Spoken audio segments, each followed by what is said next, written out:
All right, let's learn. Yes. Wunderbar. Okay, I want to learn. No, why not? I want to learn another malacha. We spent quite a while on Boira. I think we pretty much covered a fair amount of it. It makes sense of it to move on. And the next malacha we're going to talk about is the malacha of Tochen. Tochen is grinding. Now, in Mishkan, we know, of course, we've mentioned many times, that the malachas of Shabbos all have their origins in the Mishkan. Mala, yeah, Okay. Mala. Yeah, okay.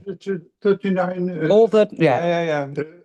Right, 39 of it. So the malachas all have their origins in the Mishkan.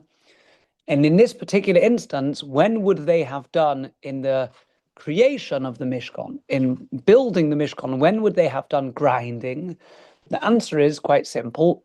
There was various dyes, liquid dyes or inks that were made to dye the various threads, the materials of different colors. We know, of course, that the materials were made of red wool and scarlet, purple wool, blue wool, and so on and so forth.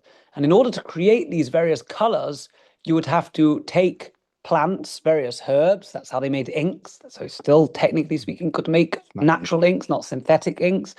And you would crush up the herbs, and then you would boil them up, and you would have an ink. That's how they created the ink solution.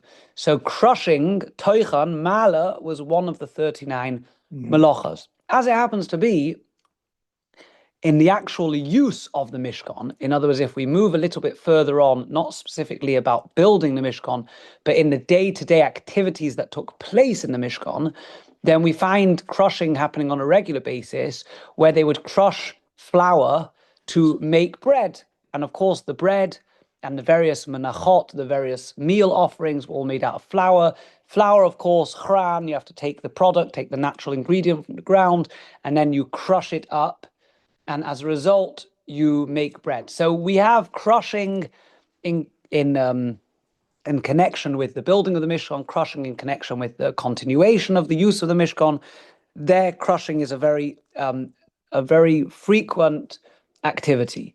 So we are not allowed to crush on Shabbos.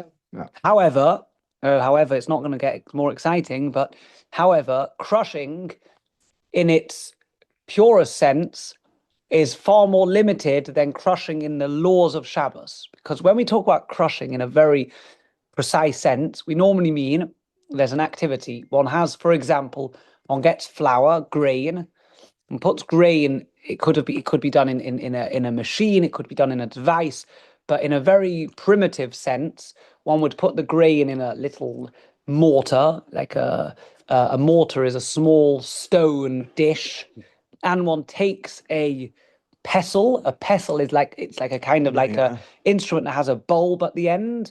One takes a pestle and crushes the grain in the mortar. Pharmacist. Right, like a pharmacist, exactly like the pharmacists of old today, you know, that nothing's happening like that anymore. But like the pharmacists of old. And the effect is that the pieces, the pressure, obviously the smashing, the crushing of the pieces splinters it into lots of small bits. You could do the same with stones, with rocks. You would take something and smash it to pieces. The only instance where today you might do a similar activity in terms of crushing is where one might want to crush peppercorn, spices. Spices. Yeah. So today you have this hand mill.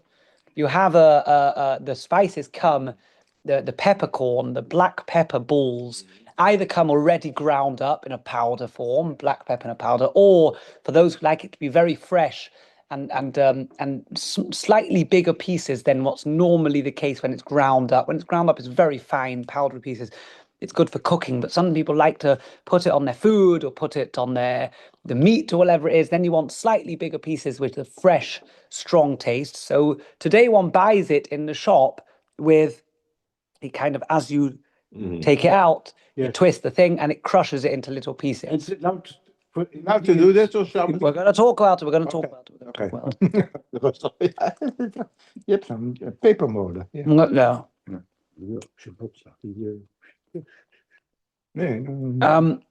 So peppercorn is something that would be crushed even today, you might end up crushing it. You might see someone with black peppercorn banging also on a plate, or hard salt, less frequent today, but people sometimes had bigger pieces of salt, not such fine table salt. They also would crush up.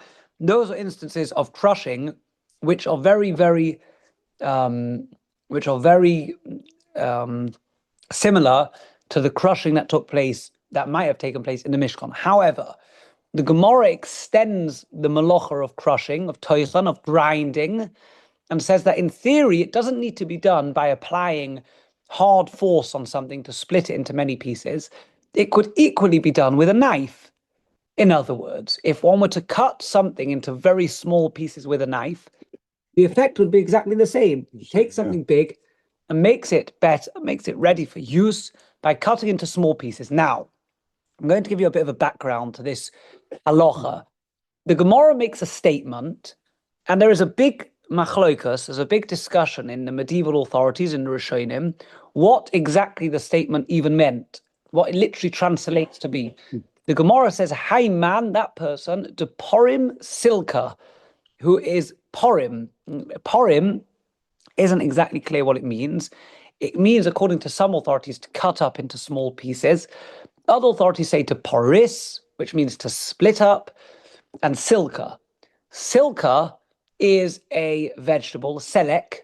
It's a kind of sharp vegetable, beets or whatever. Beet, we call it in English. And one would take the selek and cut it into small. Selek of the Gemara is beet. Selek today might be something else in modern Hebrew, but beet selek is celeriac. Celery or celeriac, yeah. But in the Gemara, selek was beets. Beets are, beets, red beet. They can be a bit strong. They're not so strong, but he would cut them up. So porim silka would mean to cut into pieces the beets. Other opinions say, Rabbi Stanton says it didn't say silka, it said silta, which means pieces of wood. And he says it's a completely different idea. But according to the reading we have in front of us, it says someone who cuts up into small pieces beets is chayav, is liable, mishum tochen, has transgressed the rule, the malacha of tochen, of crushing.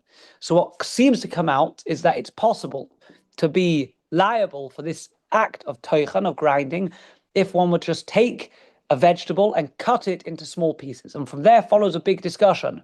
According to some opinions, it's only very specific vegetables that might be sharp, vegetables that need cutting up in order to make them edible, because it has to be conceptually similar to grinding. What's the point of grinding wheat? Why would one grind wheat? Because the wheat in its natural form is too big to make into bread. You could roast it and make cereals out of it, but you can't make the wheat into bread. And so you would grind it up, mix it with water. It now is soluble. It mixes water. It combines. It binds better with water when it's in very small pieces. And as a result, it rises and becomes bread. The same thing would be true with spices. Spices in their bigger form, it might be too strong for the palate to enjoy. And so one crushes it up to make it smaller. The same would be in theory with getting a brick and crushing up the brick to make it into powder, to make cement, and so on and so forth. Crushing something to make it useful is the general act, the general concept of tochen, of grinding. So some medieval authorities say, even if it would be true that there is a possibility, a potential to be liable for tochen, for grinding, in the case of vegetables, it's only about vegetables that are sharp or strong, and that cutting them up and through the process of cutting them up would make it easier to eat. So for example, an onion, nobody eats onions whole. You might cook the onion whole. You don't take a bite out of an onion. No. The onion would be much better ingested. It's much more enjoyed when it's cut into smaller pieces. And then the taste is dispersed throughout whatever it is that you're mixing, especially if it's raw onion, which is still very strong, very sharp, the taste is dispersed. The smaller the pieces, in that sense, the more the taste can be dispersed and therefore diluted. Think of our herrings, the herring mit ouchers. Yeah. The ouchers have to be nice and small, then they stick onto the herring. They don't totally, imagine you had a piece of herring with a big piece of onion. Even if the onion piece was the same size as the herring piece, it wouldn't taste good. The onion would be too strong I would probably, I mean, I imagine, and correct me if you disagree. That we eat like Amsterdamse uitzichten. Yeah, Yeah. yellow. We have the right size. On the right side. Yeah. Because I don't eat a whole apple, and I mean I can even have like this, but I will usually cut it up. But those Amsterdam ouches are small. You're talking about the small one, or the yeah. bigger one, yeah. Yeah, They're pickled. yeah, pickle. They're pickled. Mm, So the taste, actually, the sharpness goes away. It's not so sharp anymore. okay. And the pickling process does. And like I say, obviously you could. We're trying to, according to some Rishonim, we're trying to just make the comparison more relevant, more likely. Okay, So it's vegetables that you would cut up for a specific purpose, even if you could eat them without it. But cutting them up provides a different usage, or a sorry, Yeah, that's me. cutting them up. That's good. Well, let me put That's it on. your me. Sorry. Cherry tomato I can eat in one piece, but if it's a big tomato, I will cut it first. Right.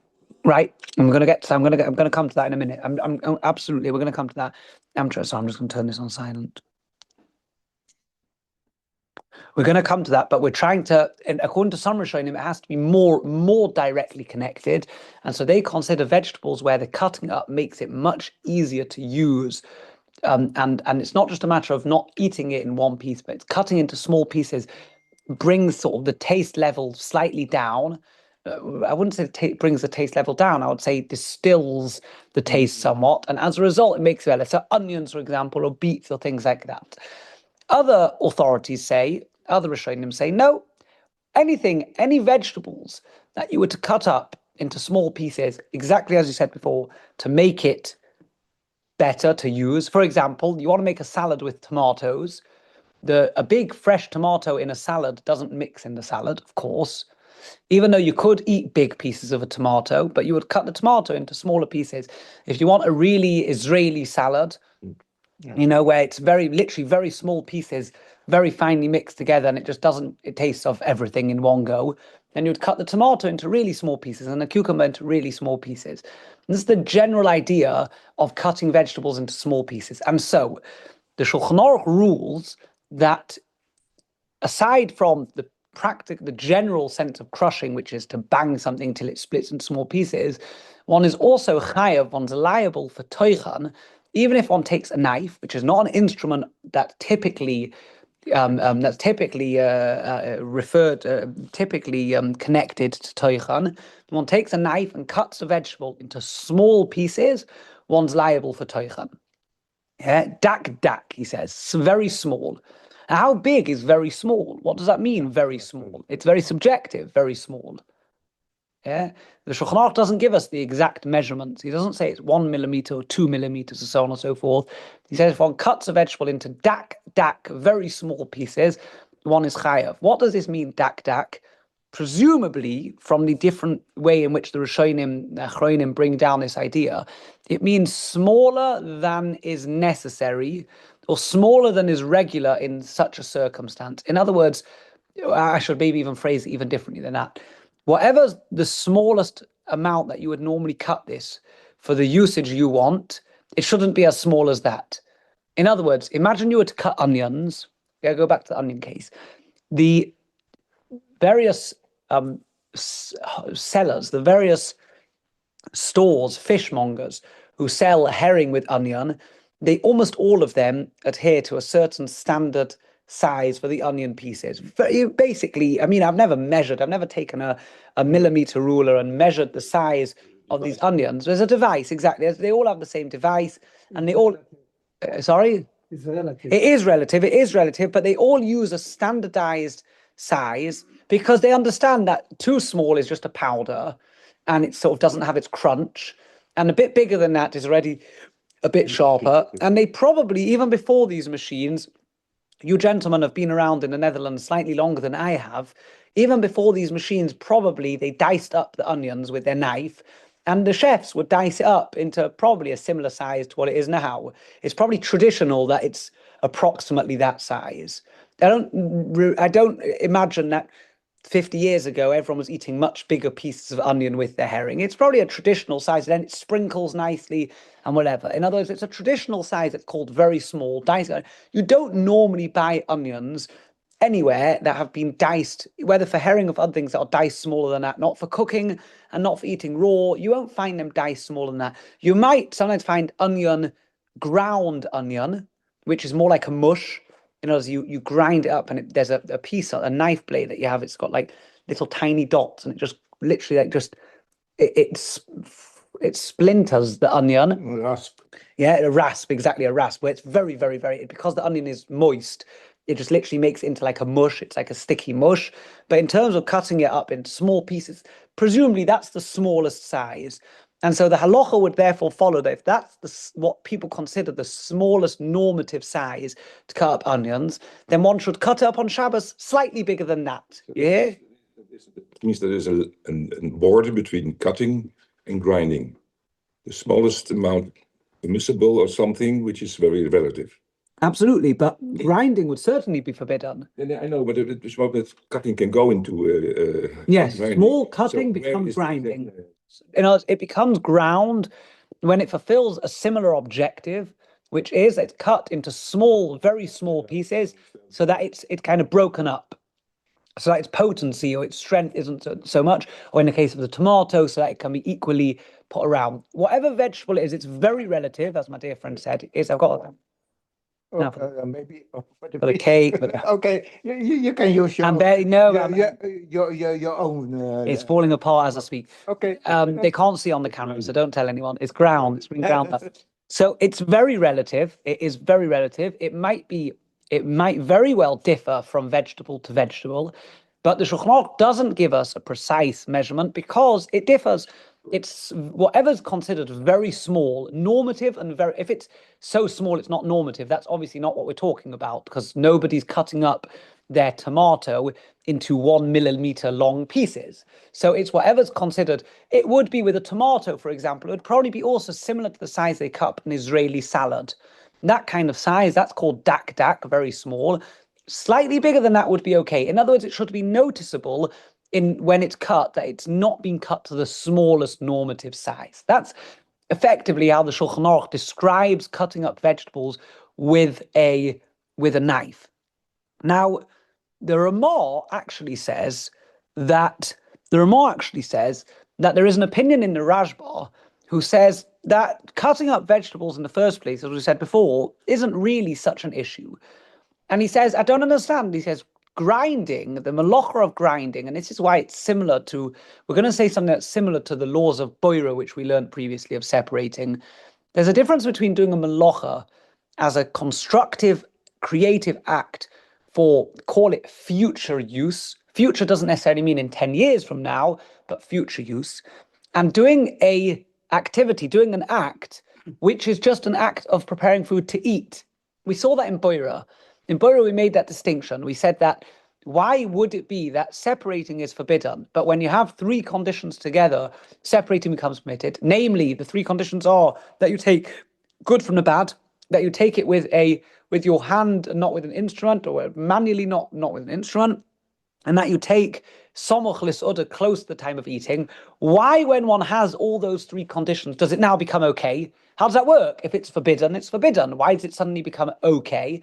The answer is that when you have all those three conditions, it removes, it's distant from the concept of separating, which is a creative act of changing. You have a mixture, and the quality of the mixture is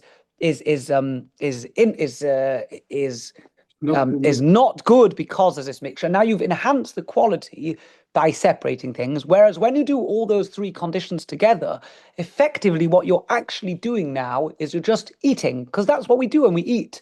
We take the thing we want with our hand or with a fork. We said a fork could be the same as a hand, of course.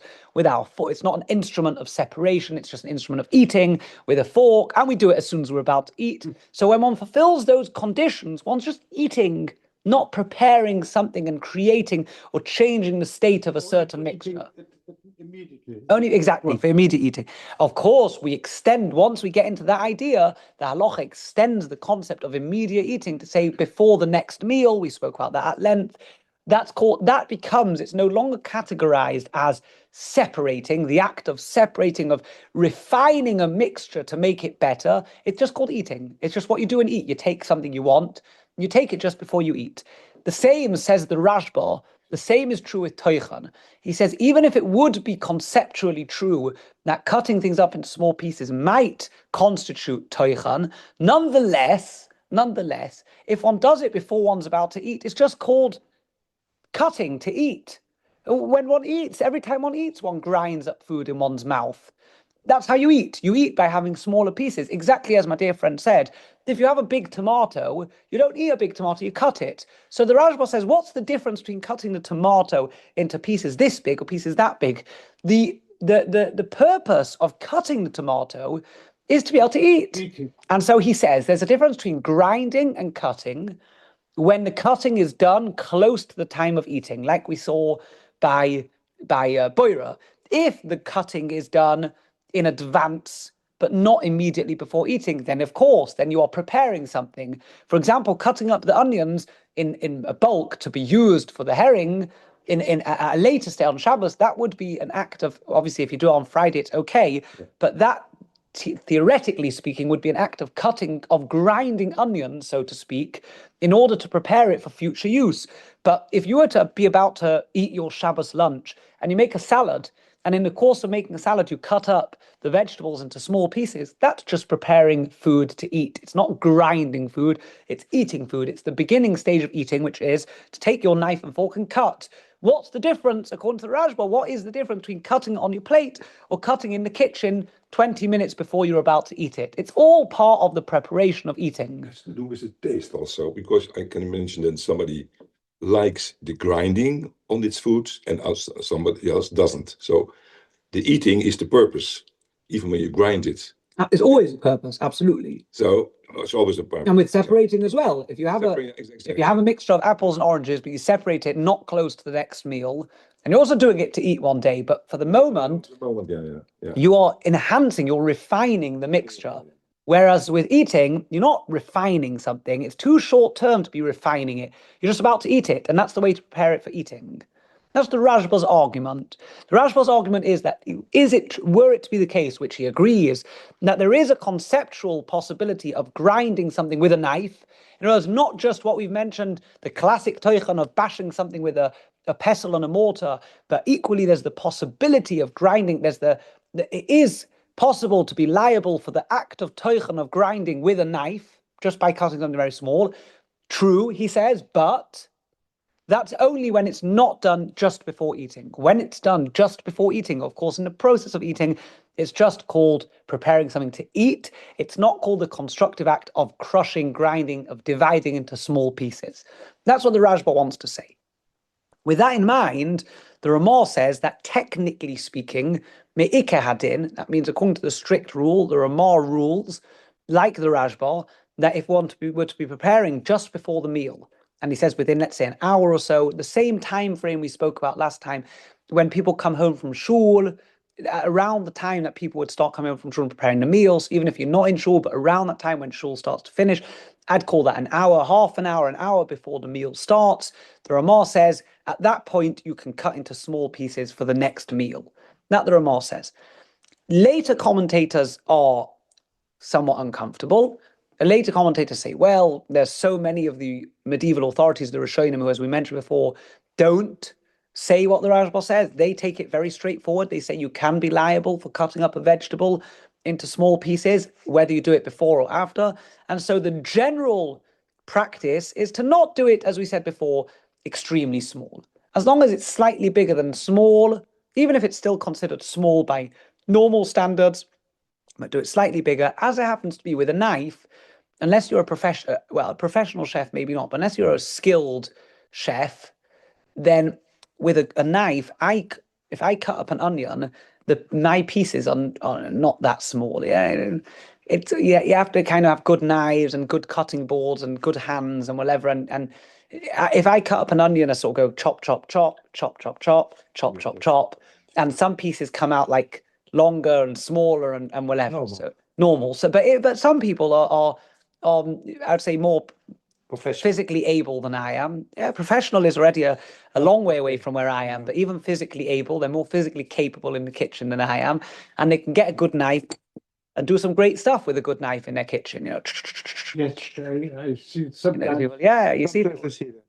I can't. I happen to tell you that myself, leaving myself aside, the younger generation, it's like it's become in maybe there were different phases in your youth as well, but in the last 20, 30 years, like home cooking has become like, you know, like professional home cooking has become very in with all these various television programs and whatever, and everyone and people have the ability, the luxury to buy all kinds of expensive equipment and things like that. And, you know, they have their knives and their knife sharpeners and whatever. So it's come back again. It's kind of had a resurgence, this sort of semi-professional, you know, amateur home. The time of your parents and my parents visits, he didn't have it. Everyone just cooked. They had what they had. They had. Cooking is finished. I went to visit my mum. Are cooking. The men are cooking now. Yeah, the men are Oh, cooking. Yeah, the men are cooking. Yeah, it's true. Need tools. Yeah, and also there's a proliferation as well of ingredients today.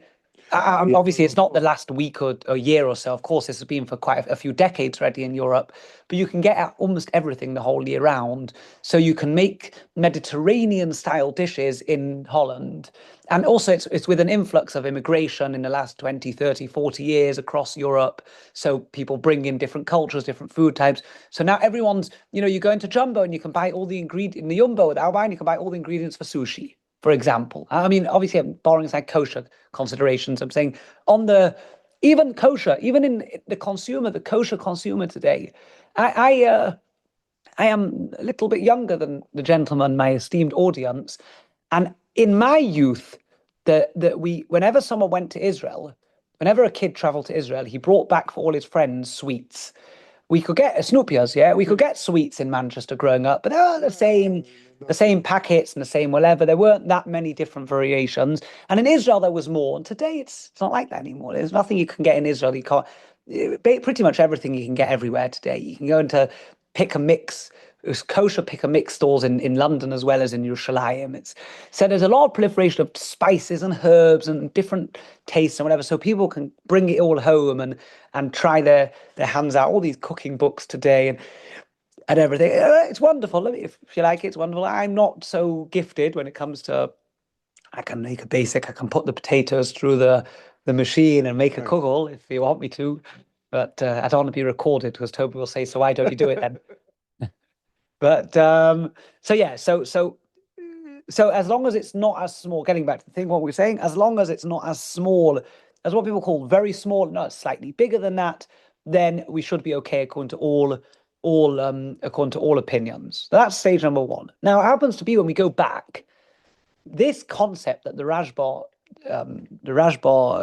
considers that the act of cutting when it's close to the meal is just an act of eating is not true. He doesn't say it in the case of classic grinding. And that's why we keep saying there is classic grinding. Classic grinding, like the peppercorn, is banging it to make it ever. He says that's not the classic grinding. There's no difference whether you do it just before or not just before eating. Classic grinding, he says, is grinding. That is the act of grinding. But using a knife, which at the best of times isn't really an instrument of grinding, we can all admit that. A knife is just an instrument of cutting. Just depends how you use the knife, whether it's called cutting or we said grinding. But using a knife can only be considered grinding in the event that it's not immediately before the meal and it's not very small. Otherwise, it's not grinding. But when you use actually an instrument of grinding, and this is a punchline, when you use an instrument of grinding, then you don't have this exception. And the reason is obvious, because if you're doing the melacha, you're doing the melacha. So once you be a cook, to understand what's the difference between one and the other. Huh? Again, I couldn't hear, sorry. Once you be a cook, Yeah, you'll understand, yes. You should be careful because you can take a clove of garlic, put it here, take the knife, not this way, but this way. Bang. You have it. And there you banged it, yeah. I would say that's not allowed. They didn't see the demonstration. So garlic and things like that, and we're going to get to this. Another thing, we haven't yet discussed it, called risuk. Risuk, I'll get there, is when one takes a vegetable or a fruit, whatever, that is full of moisture. And instead of cutting into small pieces, one mushes it. A garlic crusher, for example, Yeah, takes garlic and goes Yeah. and crushes the Yeah. garlic. And actually, what you have is a paste. Think about bananas for the kids, the babies. Yes. You take a knife, a fork, Fork. and you mash the banana. Yeah, you mash them on, it becomes a mush, it becomes a paste. We're going to talk about that either today or next time. There is a discussion about that. What that is risuk called tochen? Is it not called tochen? Because in some form you could say it goes into small pieces, but in another sense, the small pieces immediately gel together and it just becomes a paste. So is it tochen? Is it not tochen? Different vegetables might have different considerations. But in terms of crushing peppercorn with a crusher or with an instrument that's whatever, then that would be problematic because it doesn't help to say, well, it's also part of the preparing food, because that is the classic act of tochen. It's only, and I'm going to say it again, it's only in the case of a knife, which in the first place isn't a classic instrument of grinding, that we say to make it into grinding, to be liable for grinding, it has to be conceptually very similar, and therefore at least it has to be very small pieces. And the Rajba also furthers the idea that it has to be that the crushing is done not immediately before eating. But when it comes to actual crushing with a crusher, it doesn't make a difference. You're doing the malacha of crushing. You're crushing it. You're getting something and bashing it. So if one were to want to crush salt, or one wants to crush peppercorn, one would not be able to crush. One wouldn't be allowed to crush the peppercorn or the salt like that. Equally, and this is maybe different for Yom Tov, perhaps different for Yom Tov, but equally using a small jar of peppercorn where there is a mill. There is a very small mill on the bottom. That is the act of crushing. What difference does it make if you do crushing in an industrial-sized mill where there's hundreds of kilo? I once went to. I've almost never stepped foot in factories. It's not along my regular line of work. And once it was just after Sukkot, the Manchester based in contacted, well, they were just looking for someone local who could go and just supervise a run of something here in a factory. It was one of the only times I've actually went into a factory to supervise any run, and it was a spices blending factory. Yeah, they were blending these spices. Now, it happens to be that a lot of the spices were already crushed earlier in the production line, and here different spices are poured into a mill and blend together. These blenders were, describe it, they were hanging off the ceiling in a ginormous factory or whatever, warehouse kind of thing, open space. And the blender, probably the size of the blender, just in terms of its vertical length, probably around the size of this table, in its vertical length. So it's hanging off the ceiling, these ginormous vats of blenders. And you go up a floor above, the higher floor, and there's like these chutes, these like mechanical chutes, and the fellow would open up sacks of 15-kilo sacks each of, let's say, garlic or whatever it is, or curry, or all these different spices, and he'd pour them into the blender, and then the blender would, half an hour or so, and then there was these conveyor belts in the ceiling, and the blender would move in the ceiling on top of a station that was below, a packaging station, and they'd connect a hose pipe, a very big hose pipe, and it would come down the blended product, and they'd repackage it and send it off to the next place. That was all they did there. You can use directly the blender, or you have to kasher or to. Oh no, so this is all the spices. So they basically, because this factory does kosher spice blends, so they have certain blenders that have non-kosher. You can have spice blendings that have non-kosher spices in. Obviously not natural one, well, not plant ones, but if you have spices that are derivatives of animal products, like for example, for the Lay's crisp bacon flavor, they may actually contain, I don't know if it's that particular brand, but I'm just giving an example. Bacon flavored chips might actually contain bacon or something that's a derivative of bacon or something like that. So absolutely. So what they had was they had like sort of certain numbers of certain whatever only are for only for kosher or only for natural plant whatever. So they didn't, and it's all cold, so they don't actually need to kasher it. Yeah. But they would. It was a Pesach supervision, so they would actually sort of brush it down or whatever properly, like make sure it's absolutely clean. Anyway, it would get cleaned for quality check, quality control. It would be cleaned from one blend to the other, and I'd have to check the log that it had been clean that morning and look that it's clean. My work was amateur, totally amateur. I mean, I didn't need to study Shulchan Aruch for several years in Israel it was just to check something, whatever. I was happy to. It was a day off and went for a nice drive to Eindhoven and back. It was somewhere near Eindhoven. Interestingly, the scope is incredible. But I said there's big machines. They were doing a spice blend for Heinz tomato ketchup. Heinz tomato ketchup, of course, has an MK, the Manchester-based thing. It was the Heinz tomato ketchup for Pesach, right? The Pesach. So it's just a run of whatever's going to be used, kosher Pesach Heinz tomato ketchup. And I recall that the amount of spice was approximately 150 kilo of spice. So 150 kilo of spice, and bearing in mind that spice is a small percent of the finished product. So one brings to mind just how much just Heinz ketchup make of kosher Pesach ketchup is the scope is huge. 150 kilo of spice, which is probably 2% of the final product. 3%, how much percent? Which means that the final product is hundreds of tons of tomato ketchup being produced just for the kosher Pesach, just for Heinz. It's all. I think I read a statistic. I didn't read it. Someone told me on Pesach statistic, and I will go back. Someone told me a statistic that I think they said that the kosher food production, the world. I'm on record. It could be wrong. A person sat at my table on Pesach and said that food production, the yearly food production, the cost of the kosher market is about $8 billion a year or something like that, and just Pesach is a quarter of it. Despite Pesach only being 8 days, Pesach kosher, because we need so many of our products kosher Pesach and supervised, whatever, and different than, and it costs more, of course, whatever. We're talking about a quarter of the cost of the world's annual expenditure costs of kosher food is.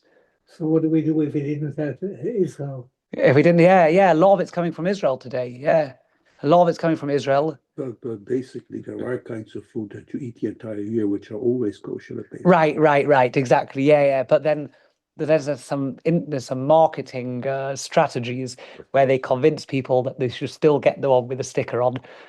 Most of the meat is the whole year kosher. Right. Well, by definition, meat is meat. Yeah, meat is meat. And also the carrots.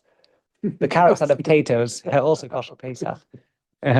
Salt, all right. Anyway, getting back to what we said. So crushing. So if you have this little peppercorn thing, it is allowed if you eat it immediately. No, that's exactly the point. No, because as we said before, this concept of allowing you if you eat it immediately is only in the case where it wasn't directly connected to the act of crushing, i.e., with a knife. But when you use a utensil that exactly does that, it crushes, then you can't use it anymore on Shabbos. You can't do on Shabbos Yom Tov this crushing thing, this using these little peppercorn crushers, because you are grinding. That's what you're doing. You're doing the melacha of grinding. The fact that you're doing it 30 seconds before you put it in your mouth, you are actually doing the melacha of grinding. On Yom Tov, there's a big discussion about it. You can't also grind on Yom Tov.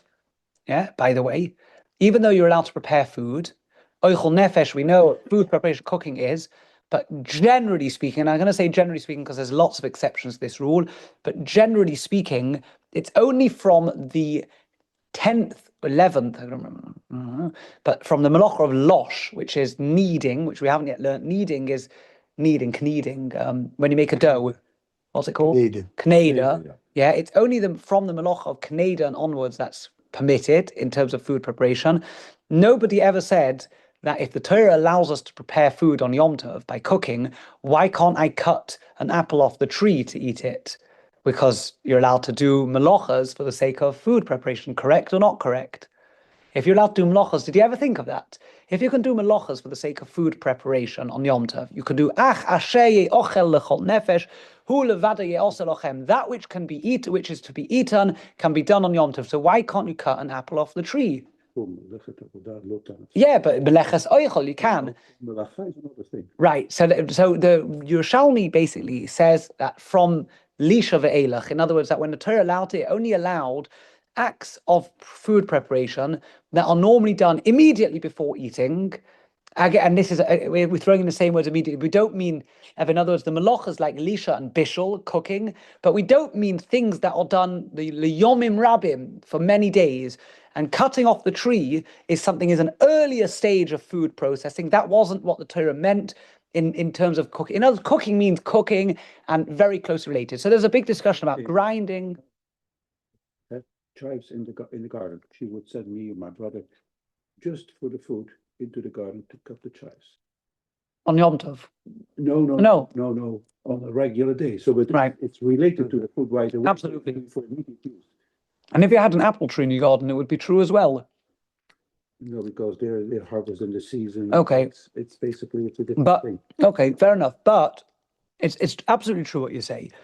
In other words, you could have a category of malacha that generally is associated with an earlier stage, but indeed in a personal individual case could be done immediately. That won't help us. It's true, but it just doesn't help us, because the Gemara basically says that the Torah included in its allowance, in its special permission, only the category of malachas that are immediately before ever, and that basically just means kneder and cooking, literally.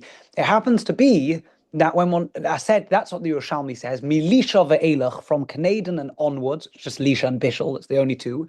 It happens to be that when one looks then in the Gemaras and in the Mishnayos, there's loads of ways in which you could do earlier ones, like separating. There's different laws of separating on Shabbos and Yom Tov.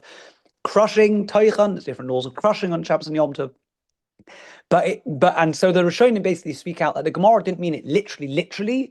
It meant it semi-literally, and they discuss, because other Mishnayos contradict that concept. The Mishnah explicitly says, Haboira, on Yom Tov, there's a Mishnah in Bates that talks about how to do boira separating on Yom Tov, and it differs from separating on Shabbos. It's much more, you would say, broad. You can do much more on Yom Tov. And so basically the general rule is from Loshen Awards and onwards, but the other malachas before that, some of them have possible ways of doing it with a shinui, with a kind of deviant. So in the case of Tochen, that's why I was getting to your thing, one is certainly on Yom Tov not allowed to do crushing with a professional mill. Obviously, I'm not talking about an electric mill, because that would be a different problem. But even a hand grinder, that would be a professional hand grinder, you cannot do crushing on Yom Tov. But there is a discussion, the Bialoch has a lengthy discussion about handheld small devices. He talks about a coffee grinder, a personal at-home coffee grinder. The Bialoch discusses whether that is allowed or isn't allowed on Yom Tov, because on Yom Tov, as we said, crushing is only forbidden in the, let's call it, in the industrial kind of way. Obviously, industrial doesn't mean a machine the size that I described before, but in an industrial way. A handheld way, it might not be. What happens with a hand device that's industrial? In other words, this little peppercorn thing, or a coffee grinder, for example, is a small enough device that you do it just small amounts at a time, but the device professionalizes, it kind of commercializes is the wrong word, it enhances in an industrial way. That's the concept what it's doing. It's rather than banging it with your hand, it industrializes with great ease the ability to crush something. And so what is that? What category? Ever the Mishnah Berurah says, the Bialocha says in Mishnah Berurah, that it could be permitted to use small personal home size coffee grinders or whatever, but that's only or pepper grinders, but that's only on Yom Tov. That's because Yom Tov, in the first place, certain malachas are allowed. On Shabbos, and I'm going to make that clear, on Shabbos you can't use a utensil. Like you can't do boira. Remember we said boira separating only becomes called eating when it's done with those three conditions. But one of those conditions was you can't use a utensil that's designated for separating. It doesn't make a difference if you do it for immediate use. Remember we said, even if you do it to eat immediately, even if you do it good from the bad, you still can't use a utensil, because a utensil that's designed for that is the act. That is what it is. When you do separating with a sieve, even if you're doing it to eat now, the sieve is the utensil that is designed to do the malacha. You can't now say, oh, this is eating. If it's eating, why are you doing it with a professional utensil? So professional utensils, when I say professional, I obviously mean utensils, industrialized utensils that do the act for you perfectly, very well. They designed to do it for you. Those can't be used in either instance on Shabbos. So to do Tochen with one of those, that can't be used on Shabbos. I think that's something that a lot of people may not be aware of. But if you wanted to have fresh peppercorn on Shabbos, the Shulchan Aruch says something interesting. You can do the following. You can take the handle of the knife, not the blade of the knife, as you were describing before, that's with garlic. It wouldn't work with a peppercorn anyway. But the handle, well, maybe, whatever, but the handle of the knife, and get a plate, a regular plate, not like a dish that's designed. We don't have any more these mortars, these dishes that are designed to get a plate. You can go like that. You can crush up with the back of the knife on a plate, or you could do it at the back of your plate, or you could do whatever. You could use a hard object that's not the normal object for crushing. It's just a hard object. And additionally, crush it. You have to have the combination of the two. Crush it on top of something that's also not the designed utensil. So it's not like the receptacle. It's not the designed utensil. And that's okay. As long as you do it for immediate use and obviously not for the next day or whatever, that's okay. So you can actually have fresh pepper on Shabbos. On Yom Tov, it's different. On Yom Tov, we said you might be allowed to use these. Very likely you are. But on Shabbos, you can actually have these fresh peppers, but you have to crush it with the back of a knife or with a bowl or a plate or a cup or something hard, and then you can have it. Otherwise, just use the ready ground pepper. Okay, so that's a start with regard to the laws of Tochen, and we'll continue, Be'ez Hashem, next time. Thank you very much. Ja, kan. Ik had er gewoon... Sure, to all of you. Easier to get baptized. Ja, natuurlijk. Dat is best goed. Jezelf. It's a good job you're not running for conversion. It'll be harder for you. But like I say, the Hilchos Shabbos is complicated. He said it says easier to get baptized, he said. It is easier to get baptized. Absolutely. You don't like the food. Oh no. I don't know, but because you know dus je bent baptized. Je kan allemaal dingen eten. Ja. It's always sunny on King's Day. Always. It's always sunny on King's Day. No. No. You can't say that. It's, But did you see ever but that's with the handle of the knife? Like that? Did you ever see that? I personally don't have such a strong feeling. I mean, with the knife. It just slips from underneath, probably. Does it work? No. I don't know. I can buy freshly crushed pepper, and it stays very well. Really, yeah, for a few days. Yeah. I can just, Let's use that. if I'm going to run out, I just prepare it. Still quite good. Very good. Morgen tot in Ja, het. je Vraag enorm is op. Ja, hoef je helemaal niet over na te denken. Ja. Yeah, when are we on next? 22 of June, 7 Tammuz. 7 Tammuz? 7 Tammuz. 7 Tammuz. For now, I'll say yes. For now, say okay. Yeah. Okay. On 22nd of June. Dus Mashiach voor die tijd, voor Shiva, 7 Tammuz, of Tisha B'Av. If you didn't eat the wrong food in the meantime. 22nd of June. Misschien Tisha B'Av, de verschillende jongeren. Ik bedoel, No, so. Good to find it in. Yeah, Okay, thank you. Paul, should I take this somewhere? I didn't drink it. I didn't have any. Yes. I'm sorry. No. Everything. Hi, hoe is het? Slecht. Nou. Waarom slecht? Goed, ik ben in Nederland. Nee, ik bedoel, ik heb geen Geen behoefte aan koninklijke voer. Oh, daar heb ik ook geen, heeft niemand behoefte aan. Dat is zo'n oranje speeltje. Ik hoef toch niet slecht te voelen dan. Nee hoor, daar hoef je niet slecht voor te voelen. Helaas, dus, Voor de koning in Ben je vast 10 minuten eraf? ja, als hij komt, krijgt hij zo zijn lunch. Maar we moeten... eventjes. Is, zo'n groot stuk. Ja, Niet zo'n groot stuk. Nee, koop. opname stoppen. Dat is Stoppen.